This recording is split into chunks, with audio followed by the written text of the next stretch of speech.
Hello guys, नमस्कार। मैं हूँ रूपाली और आप देख रहे हैं रूपाली रिएक्शन।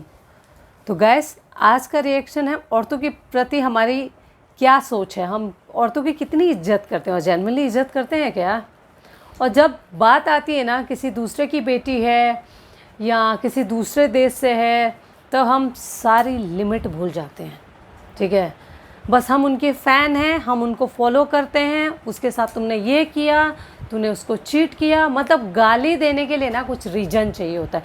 बस छोटी सी एक रीज़न है, भले आप कभी उससे मिले ना हो, आपने कुछ नहीं, आपका उसने कुछ नहीं बिगाड़ा है।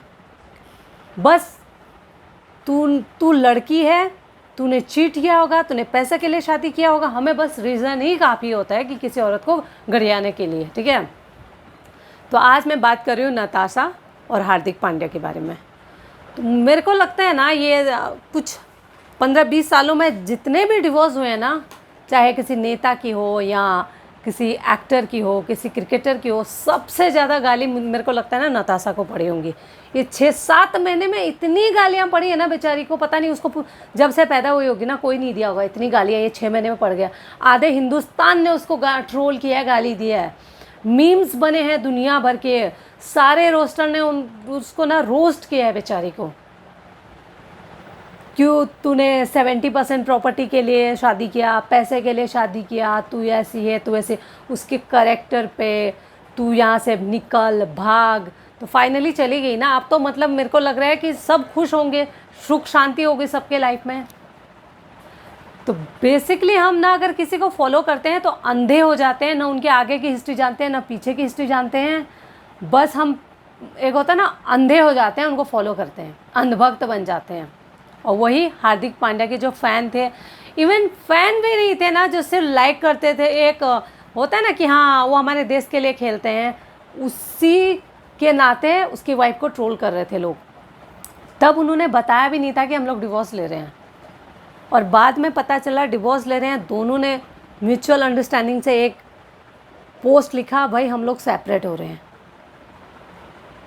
डिवोर्स ले लिया, गाली दे रहे हो उसको। अरे इतना तो शर्म करो यार, उसका एक छोटा सा बच्चा है, 3 साल का बच्चा है, 3.5 साल का। कभी तो वो देखेगा ना ये सब मैसेज वगैरह, कभी तो देखेगा। क्या सोचेगा, वो तो इंडियन सिटीजन ही है ना। उसकी माँ को आपने बोला देश से निकलो, जो बच्चा है वो तो इंडियन सिटीजन है, वो देखेगा ना, पढ़ेगा। आप हार्दिक के फ़ैन हो, ठीक है, उसी का बेटा हर्ट होगा बड़ा होके।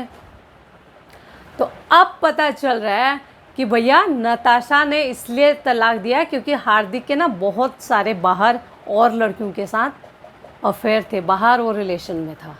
तो भाई अब किसको गाली देनी चाहिए। हाँ, वो नताशा ने बताया भी नहीं था मीडिया में कि भाई हम सेपरेट हो गए हैं। हार्दिक किसी और लड़के के साथ दिख रहे थे अंबानी की शादी में। ठीक है, तो गाली उसको क्यों यार। और आज ना मुझे भी गाली पड़ने वाली है कि तू हार्दिक को क्यों बोल रहे हो। भाई ज़रूरी नहीं है, कोई गारंटी नहीं है कि कोई प्रोफेशनल लाइफ में जैसा है बहुत अच्छा हो, प्रोफेशनल लाइफ में है तो पर्सनल लाइफ में भी वैसा ही हो। कोई ज़रूरी नहीं है। कभी कभी ऑफिस में बॉस बहुत खड़ूस होता है, लेकिन वो अपने घर में ना अपनी फैमिली के साथ बहुत एकदम बच्चे की तरह रहता है।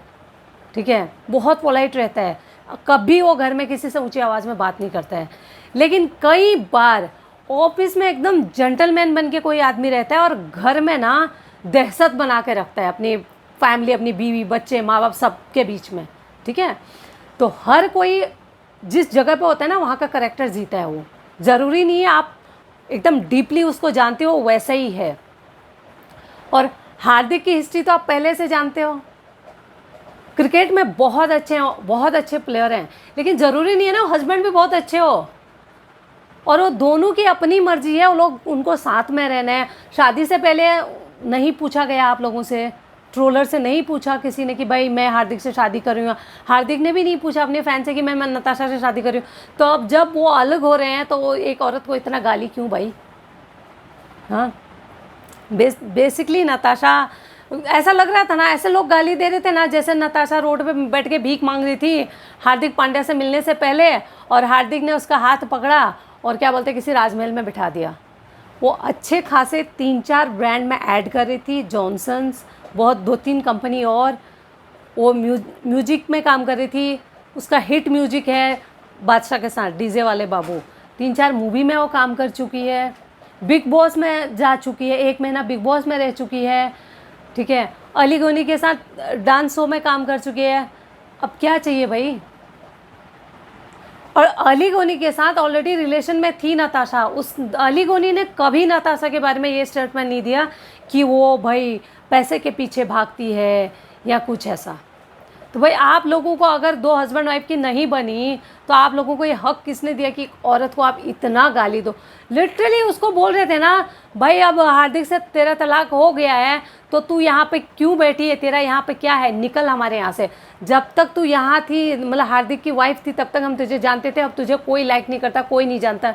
भाई एक इंसान के ही नाते ना, वो हार्दिक के साथ शादी करने से बहुत पहले से वो देश में थी, यहाँ पे काम कर रही थी और वो एक अच्छी शरीफ सिटीजन है, तभी यहाँ के गवर्नमेंट ने उसको वीज़ा दिया है ना, परमिशन दिया है तुम रहो यहाँ पे काम करो। वो ज़बरदस्ती तो नहीं घुसी है। और बोलते हैं कि हम तो औरतों की बहुत इज्जत करते हैं। भाई इज्जत वहीं तक करते हैं जहाँ अपनी माँ, अपनी माता, अपनी बहन और अपनी वाइफ की बात आती है। जब औरत किसी दूसरे की हो तो फिर सारी इज्जत ख़त्म हो जाती है, ठीक है। इससे ये पता चलता है कि हम औरतों की कितनी इज्जत करते हैं। अगर जेन्युइनली इज्जत करते तो वेट करते, ठीक है, सोचते समझते भाई रीज़न क्या है, कौन किसको तलाक दे रहा है, किसने किसको धोखा दिया, नताशा ने दिया कि हार्दिक ने दिया, ये भी जानने की किसी ने ज़रूरत नहीं उठाई। भाई अब तो पता चल रहा है, अब तो नताशा के फ्रेंड बोल रहे। इनफैक्ट वो अपने भाई के साथ ना डिनर करने गई थी, वहाँ भी नहीं छोड़ा मीडिया ने उसको।